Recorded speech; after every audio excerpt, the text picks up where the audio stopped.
And a good example I can think of is one of my past clients was BirdBuddy. And the kind of bigger story was that we were seeing declining traffic on Amazon. They were battling with lower price competition. And BirdBuddy is like a smart bird feeder. It was one of the first to market. But then they had an issue with low price manufacturers coming in and, selling cheap versions of their product. And so what we did was we went over to TikTok and did like a brand awareness boot camp is what we called it. 4 posts a day, 7 days a week for 60 days. And we saw 30 million plus views. We acquired 45,000 new followers. But what they did was so clever because they knew that their target customer was like an elderly person, retired, who likes to watch birds. But for the most part, this was a gifted item.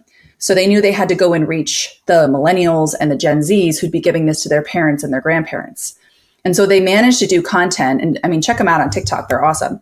We managed to do content where we took the content and translated it for the audience that we were kind of selling to, that would eventually buy the product for their grandparents or their parents. And it was interesting. It was funny. It was engaging.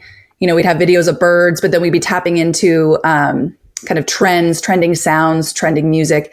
And it was so successful because we got people liking and enjoying the content, continuing to engage. Then TikTok gives you better kind of ranking, right? You show up more.